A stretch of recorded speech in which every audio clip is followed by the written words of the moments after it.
Well, hi everybody. My name is Haehnel, and I'm a longtime resident of Hartford, Vermont. And I have here with me today my friend and former colleague at Hartford High School, Paul Keane, who is running for the Vermont legislature.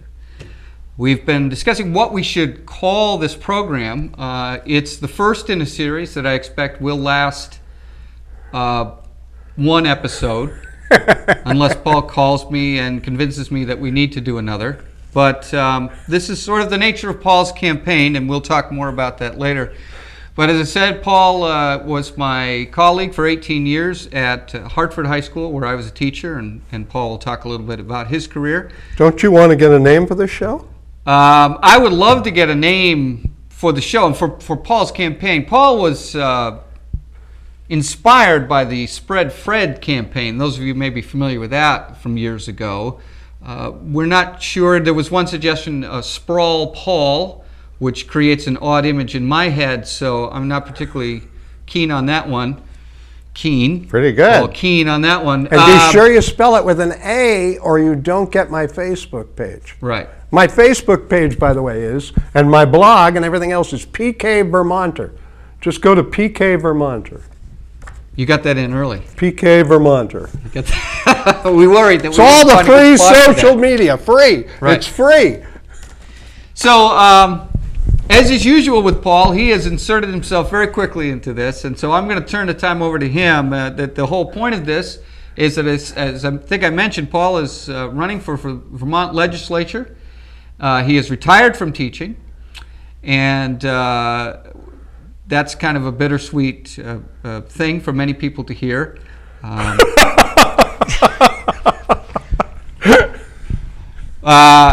And so I'm here to help facilitate this campaign. So, Paul, why don't you start by telling us a little bit about yourself, just generally, who is Paul Keane? What's something about your background to get us started? Well, I mean, I've lived in Hartford now 27 years. 26 years. I spent a year teaching at Whitcomb High at Bethel. I grew up and I was born in New Haven, Connecticut. I grew up in the shadow of Yale University. My grandmother lived one block from Yale University in a ghetto apartment, a 3-story walk-up with no hot water. And I remember her taking me as a little boy to the New Haven Green and showing me all of these gorgeous castle-like structures that the Yale dormitories looked like, the old campus. And I thought, you know, maybe the Wicked Witch of the West lives in there or something. It was so I couldn't figure out what it was. And I couldn't understand how come a block from there my grandmother lived in poverty. Well, I didn't know what poverty was. I just knew she didn't have an elevator and there was no hot water. But a block from her house on the other side of the New Haven Green were these mansions that students lived in called Yale University. So I grew up in the shadow of all of that, and I don't know, what can I tell you? I went to Ithaca College. 4 years later, I went to a school I'd never heard of, Kent State University, and within a year it became the most famous university in the world because the shootings happened. And I don't know if everybody remembers that. You have we have a picture of that. Can you drop that in? The Kent State shootings happened during student protests after Nixon invaded Cambodia. And Nixon's Attorney General refused to convene a federal grand jury to investigate it, Attorney General John Mitchell. So I created this petition to Nixon, and we got 10,800 signatures, half of the student body, all of the faculty, petitioned to Nixon to overrule Attorney General Mitchell. And there's another shot of that. I don't know if they can drop that in. Myself and Greg Rambo, who was president of the Young Republican Club, purposely wearing neckties so we wouldn't look like hippie protesters, in Washington at the White House, petitioning Nixon for a federal grand jury. Now, I'm not going to claim we got the federal grand jury, but we were one of the forces that eventually led to the grand jury. Anyway, after Kent State, I went to Yale Divinity School, And then I came to Vermont, became a public school teacher, and went to Middlebury College. So I got a degree from all 4 of those schools. And I want to say, it's very satisfying. I just ended 25 years of teaching, and I have had a unique opportunity to get to understand the voters of Hartford, because I have spent 150 hours in a classroom with 3,000 of their children. If you don't get to know the parents by spending 150 hours with 3,000 of their children, I really feel I understand what a Hartford voter is, Hartford citizen. So I'm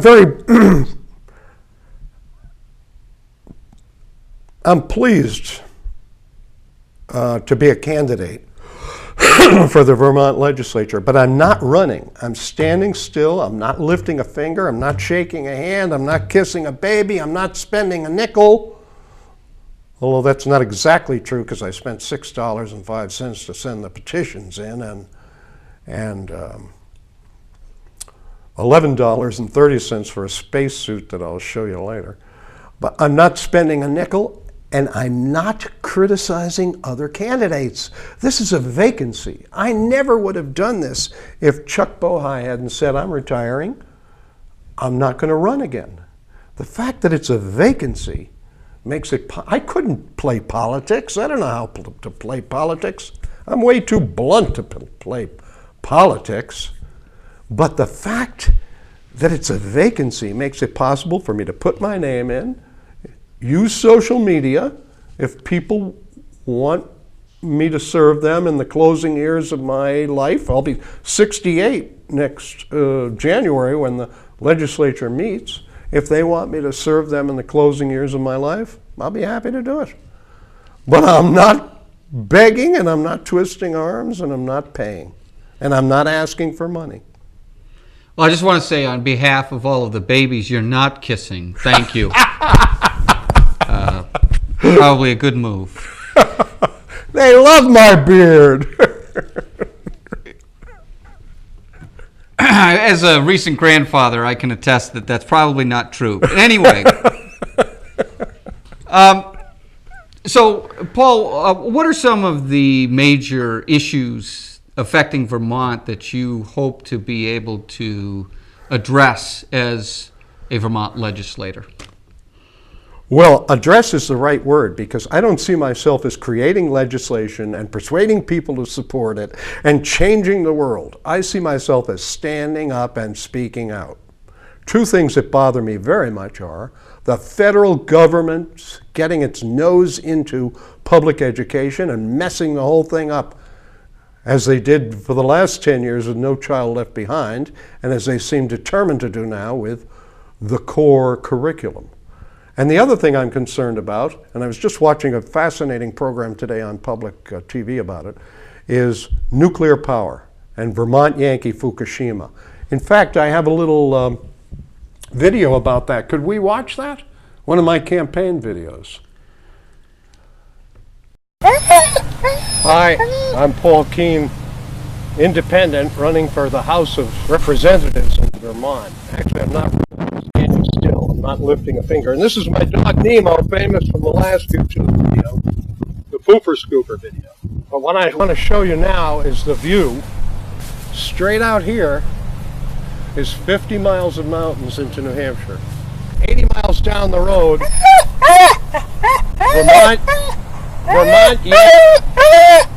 Nemo, let me talk.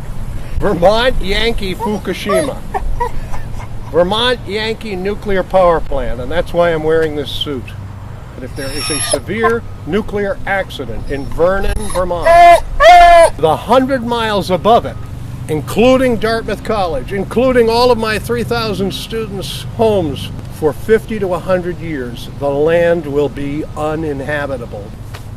That's too big a risk for reasonable human beings to take. This is nuclear reality. And I don't want to have to put Nemo in one of these suits. By the way, people are going to say I'm using scare tactics. They're going to accuse me of that. Guess what? I am using scare tactics because there's something to be scared of.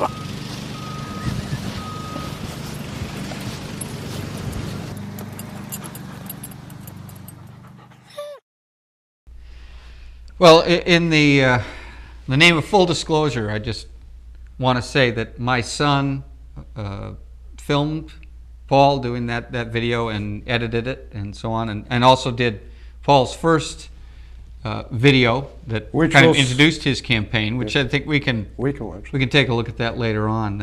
That one had 2,000 hits in a week. Yeah, and we still haven't figured out who would be deranged enough to watch that video 2,000 times. It was actually me at home clicking. No, that could be it. All right, so let's come back to this idea of the nature of your campaign. You're doing a Thoreau type approach. Where no money, no kissing babies, and so on, and no flattery, and no. You will not accept campaign contributions. And I won't tell people what they want to hear. I'm going to tell them. I'm an independent. I'm going to tell them what I think, not what Republicans think or Democrats think or what will get me votes. If you want that kind of, I'm a pepper pot. I'm not homogenized milk. If you want a pepper pot in the Vermont legislature, I'm your guy. I'm cantankerous. So you're saying you don't want to accept contributions because you don't want to be beholden to I don't want to be beholden to anybody. Right. Okay. So what are some of your life experiences that you think make you particularly suited to this job, to being in the legislature? Why you? You know, I haven't got the slightest idea.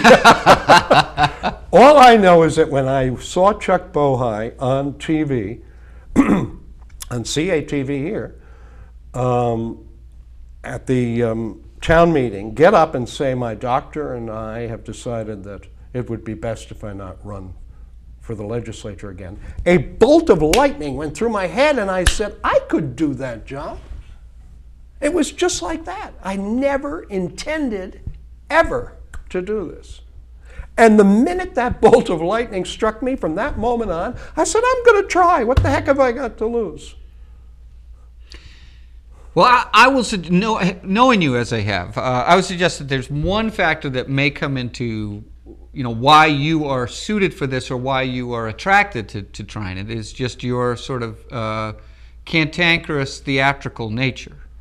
That you do enjoy an audience. Yeah. You are never one to shrink from speaking your mind. And I'll be honest, when I first met you, I hated that about you. I went home to my wife and said, I'm not sure I can do this job. There's this guy named Paul who drives me absolutely out of my mind. Because I stole a spotlight from you. That's right, and I couldn't stand that. But how do you think these, as you say, you are cantankerous, you are a rabble-rouser. And I think some of that is calculated.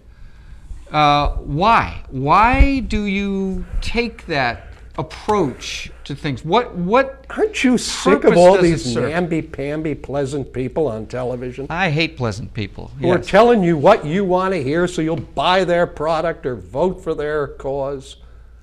I want to tell you what I really think. And by the way, if you send me to the legislature, that's exactly what I'm going to do, because I'm too old to waste my time kissing up to anybody. I'm 68 years old. I'm not trying to get, if you sent me, I wouldn't be trying to get reelected. I'd be trying to get to say what I believe. And what I believe is education is being manipulated, and our children are being manipulated by federal bureaucrats. It's almost immoral to test kids. There's a wonderful story of the Chinese farmer who was so eager to have his rice grow that he went out every day and he pulled up each of the rice plants and measured the roots to see how much it had grown the day before, and then he replanted it. That's what we're doing to our children with standardized testing. It's unethical. It needs to be stopped. There's way too much of it. And the reason there's way too much of it is we've all bought these gadgets and filled the school with these wonderful computers, so now we have to justify it to the public. Oh, well, we'll use the computers to test our children to death. We'll make them so self-conscious that they won't. The joy of childhood will be crushed. It'll become a long trudge to success. I'm sorry. I want my children to be happy, not to be, achievers. You mentioned your children. That's kind of a figurative sort of label, because you actually are a lifelong bachelor and don't have children of your own, never been married. What does that sort of status, how does that, I think that has to play into who you are, and does it play in any way into something that you would, again, bring to the legislature? Well, first of all, I have 3,000 children. Every kid that was ever in my class, even if they made my life miserable. That sounds like quite that may be a scandal, right? Well, Solomon had 300 wives and 800 concubines. Okay, Paul, by the way, is not claiming that those 3,000 children are biologically his. I just want to get that on the record right now. And I have a foster son who was just here visiting me, a U.S. Marine Sergeant. He and his wife were just here visiting me. We have another photo. Yeah, it's not a photo, it's a newspaper article. If you could drop it in, of 40 years ago when I was young and handsome. And it's a picture of me in the Washington Post next to actress Gloria Swanson, who is no longer young and handsome.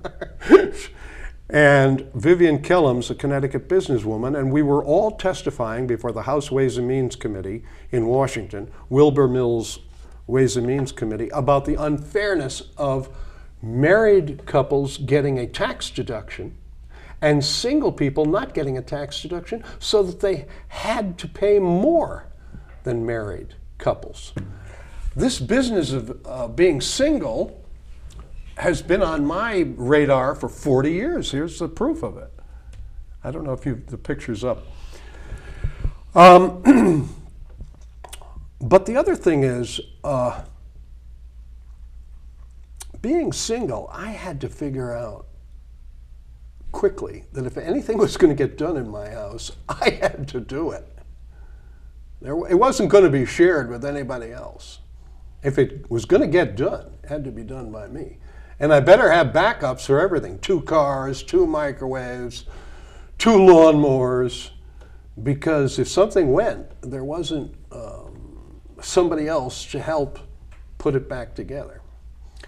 Anyway, I think that's been my apprenticeship for being independent.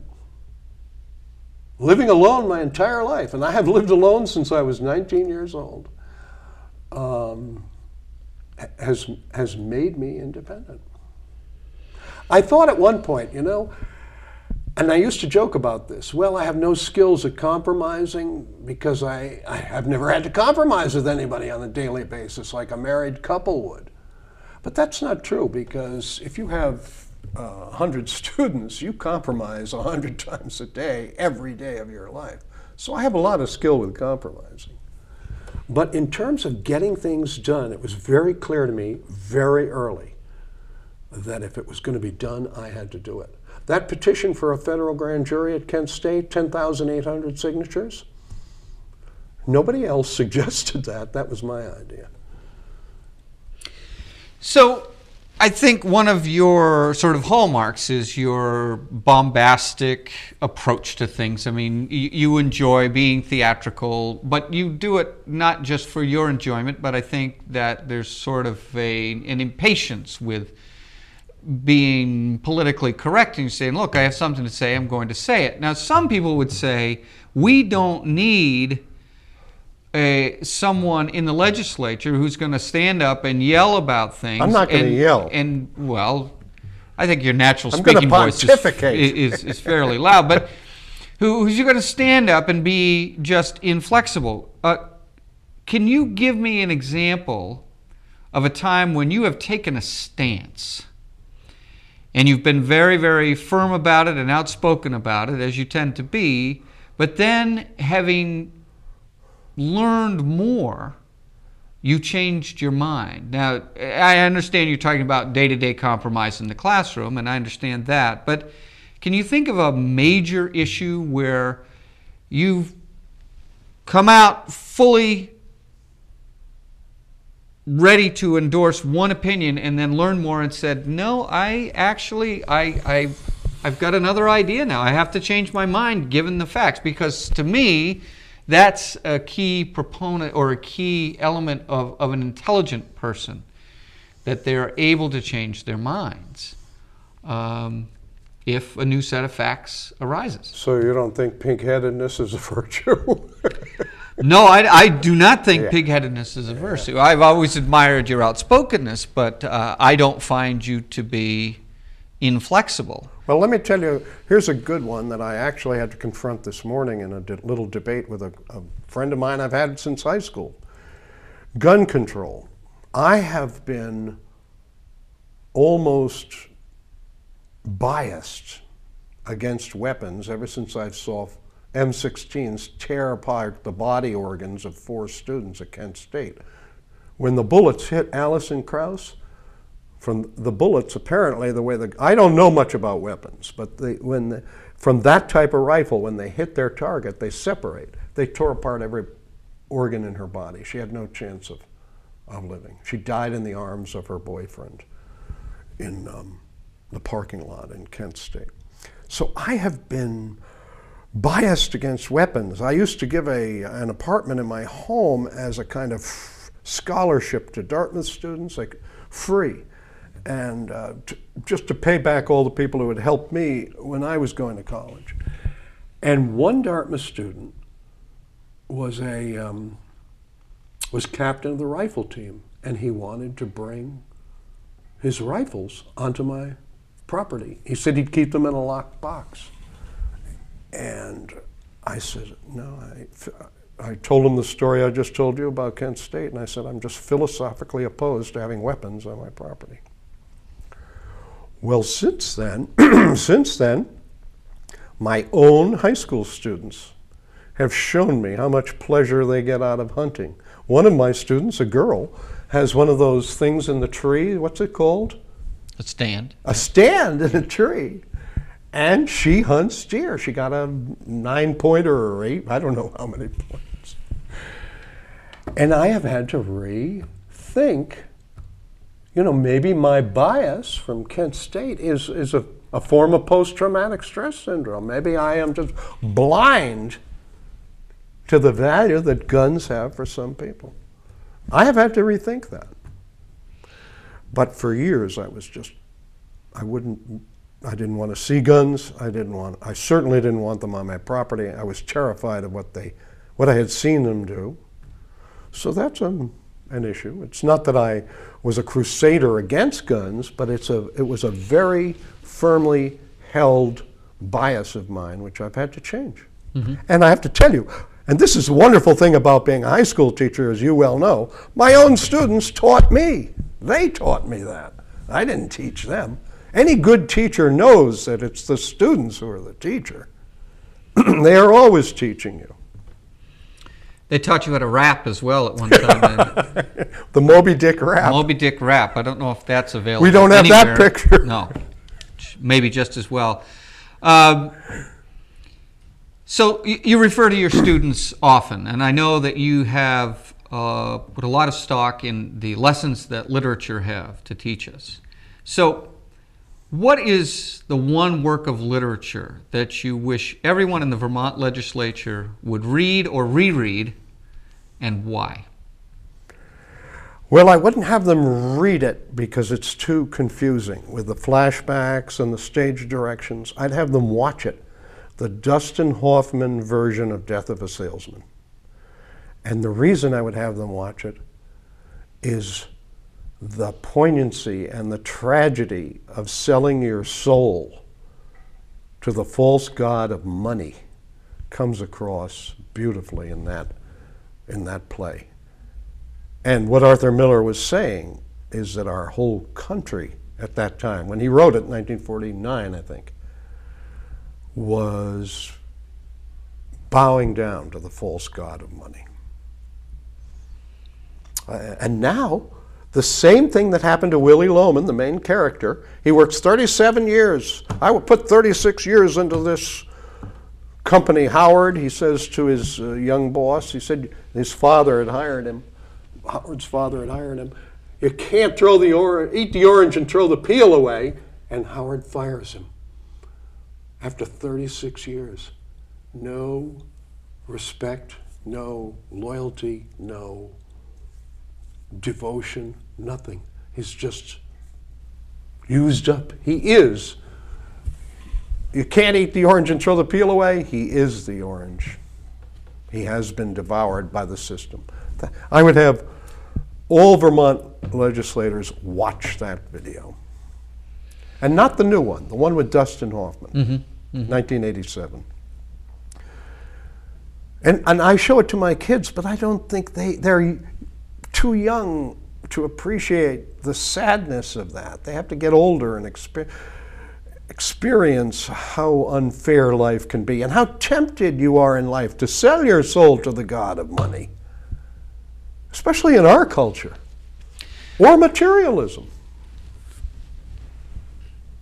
So this is one of your major sort of themes, is this idea of selling your soul.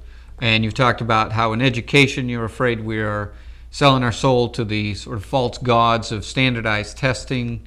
Where else do you see in Vermont, where do you worry that we are potentially selling our souls? And does it always come back to money, or are there just other factions or influences where you're thinking that is not in keeping with Vermont values?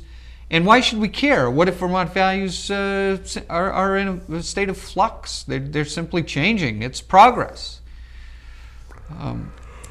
Well, I have to, while I criticize Governor Shumlin for saying that every student ought to take algebra, that's just idiotic. I don't think every student ought to take algebra. I've never used algebra a day in my life, and I have 4 college degrees. I applaud Governor Shumlin for taking on the nuclear power industry and just saying, look, the owners of this plant, these are his words, the owners of this plant can't tell the truth. He's being euphemistic. What he's saying is they're lying. They lied about the tritium leaks. They lied to us. And we shouldn't expose our land, our milk, our cows, our citizens to the dangers of nuclear power, especially if the plant is in the hands of people who, quote unquote, can't tell the truth. That's Governor Shumlin. So I applaud him on that. On the other, I think he's just selling out to Obama. Obama wants a national curriculum. He wants his Secretary of Education to give marching orders to all the states, and Shumlin just took his cue from Obama and laughably, in my opinion, said every Vermont student should take algebra. No, I don't, to tell you the truth, of all the states in the country, Vermont's the most wholesome. I think Vermont doesn't have many problems. I don't think Vermont sells its soul to the god of money. Mm-hmm. Vermont stands up. In fact, Vermont Board of Education recently decided not to go with the Common Core curriculum, the new one that Obama wants everybody to take, and go back to No Child Left Behind, just because it did not approve of the manipulations, the manipulation of teachers, which was included as a prerequisite in the Common Core. That's courageous. Vermont's courageous. Vermont's always been courageous. We were a state that we never well, let's put it this way. Slavery was outlawed in our Constitution. There were slaves in the state, but they were not legal. We're the first state to have a Jewish woman governor. We're the first state to have, I forget what same-sex Civil unions, yeah. Civil unions. We always do the right thing. We have the courage to stand up to the general opinion, and we haven't sold our souls to money. Unfortunately, we've sold our souls, though, to this busybody federal government that's telling every school in America what it's got to teach. Very, very intrusive. Well, what about those who would say that we have to have some way to measure the competency of our teachers and the achievement of our students? It's all far too much of a Wild West scenario that various students in one part of the country are being taught at a certain level and achieving at a certain rate, and others are at a far different level, and we need to come together as a country, and we need to be certain that we are grooming our students to compete on the worldwide market. Well, look, there's two visions of teaching. One is the student's an empty drinking glass, you're the teacher, you're full of knowledge, and you pour knowledge into the student, and then the student pours the knowledge into a standardized test and shows you what it knows. That's a bunch of baloney. W.B. Yeats's vision of teaching is my idea of what teaching is. Teaching is about catching fire. Once you inspire one kid to like one thing about thinking or reading or writing or math, once they get excited about it, you can't stop them. That's what teaching should be about. I do not share the empty drinking glass philosophy of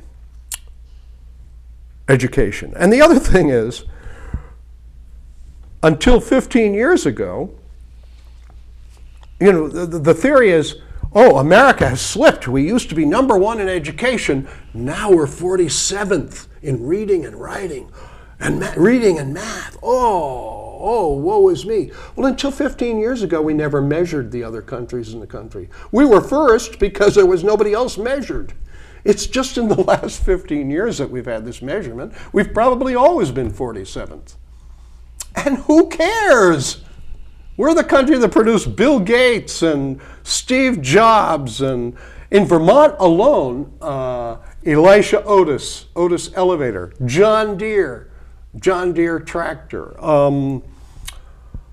Joseph Smith, founder of the Church of Latter-day Saints, Justin Morrill, senator and founder of the land-grant colleges, and I forget who the last one is, all taught in Vermont public schools. But not all taught within the last several decades. No, There's some who would say no. that you know, the face of education is changing radically, and the internet is a big part of that. So that leads me to another question. Well, I just want to tell you, if Georgia wants to teach its students a certain way, they should teach its students a certain way. And if Vermont wants to teach its students a certain way, it should teach its students a certain way. We don't need this homogenized, lockstep vision of education. The greatness of America is everybody's different. And as every mother knows, you cannot rush a rose. Not everybody in 9th grade is ready to be tested on 9th grade benchmarks for math and English. I graduated in the middle of my high school class. I was told I was not college material by my high school English teacher, high school guidance counselor. Well, I have 4 college degrees, and he's dead. He was wrong. Is that causality? He's dead because he was wrong about Paul Keane. No, adults should be opening doors for children, not closing them. If Georgia wants to teach its kids a certain way, let them teach them that way.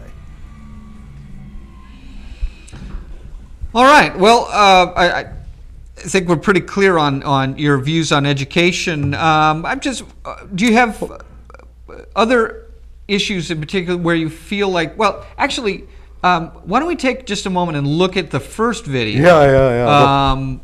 Because I'd like to just address the. This is your son's masterpiece, actually. Right. One of them. So this is my the first video to kind of launch Paul's campaign. Let's take a look at that. Yeah.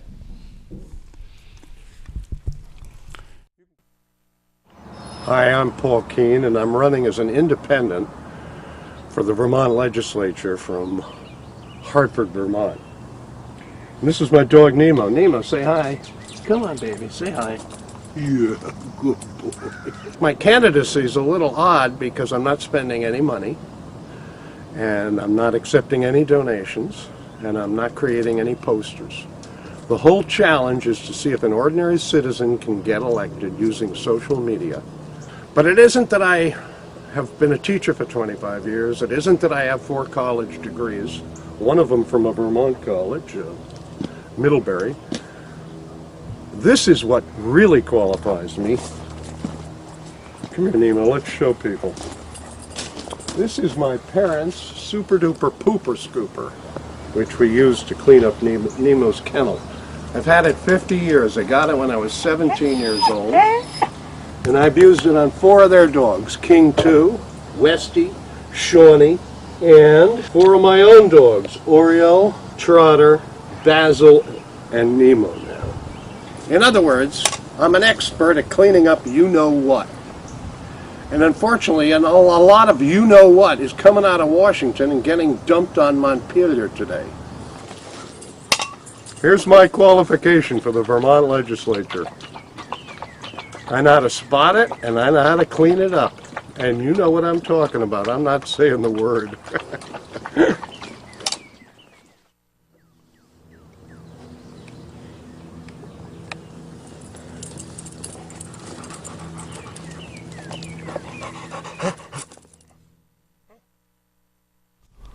So let me turn this thing around.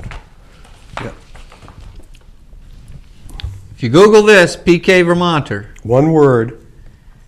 you can go to, this will take you To my Facebook page, the 2 YouTube videos you just saw, and my blog. My blog is called a Cranky Yankees Uncampaign for the Vermont legislature. And if you go there, I think you've got a lot of material actually online. Oh, there's a lot of material. Yeah. That will give you a sense for Paul and his personality and where he stands on a variety of issues, which we didn't hit a lot of the different issues that, besides education, obviously you feel very strongly about that, and you feel strongly about the Yankee nuclear power plant, but you've also taken stands on other issues as well. And I think if you want to find out more about Paul and what he stands for, you can go here, and between the blog and his Facebook page and so on, you can get what you need to know, I think, about Paul. Now, his FBI file, I don't think he has yet posted. I did post it. You did? I have a 2-page FBI file from when I was a student at Kent State. And they have blacked out the names of whoever it was who was spying on me. It is a priceless thing. I got it through the Freedom of Information Act. Who would waste their time following me around like I was, it was the Nixon era, you know? Everybody was a threat. How do you feel about unmanned drones and their increased use, by the way? Yeah. You know, I have a theory that when a human being's finger pressed the button in the Enola Gay and the atomic bomb was launched, the definition of manhood for all time that had stood up until this time as combat between 2 people was obliterated.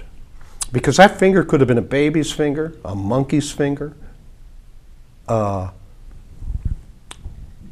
finger of God, a grandmother's finger. And I feel the same way about the unmanned drones. It's cowardly. On the other hand, driving an airplane into the Twin Towers is cowardly too. You know, we live in a world where it isn't simply right and wrong, black and white. No matter what Mr. Romney and Mr. Obama want to tell us, things aren't that simple. But you were going to ask me something about the pooper scooper. I was. You have the pooper scooper image in that first video, and again, it's just kind of coming back to. So you've sort of characterized Washington, especially, as being a place full of the sorts of material that you would need to use your pooper scooper for. Are there, besides the tendency of Vermont to be kowtowing to the federal government around education, are there any other areas where you think that the effluent is flowing and you need to do your job in the legislature? At least point out that it is, in fact, something that needs scooping. Is there some other tendency or even a worry that you have that we may be going in this direction and you need to help stem the tide? You know, I won't know until I get there. And if my understanding of it is, whatever committee you're on, people are sworn in and have to give testimony under oath. So you get closer to the truth that way. I have no idea, to tell you the truth, what the facts are on a variety of issues. I know what I read in the paper, but that's... And I can't tell what... Vermont has a very unusual situation. It has a citizen legislature. They're only paid for half a year. They're paid the amount a clerk at a food store might be paid. And there's no health benefits. People serve in the Vermont legislature because they want to serve. It is public service. There's no status, prestige, money, healthcare benefits. It's minimal. It's a highly unusual situation. My hunch is I'm going to find out that there's not much need for the pooper scooper in Montpelier. There might be in Washington. You heard it right here, folks. That, to me, sounds like PK for president. It's coming. It's coming. And with that, we end the first in a long series of interviews. PK, okay. Thank you for listening.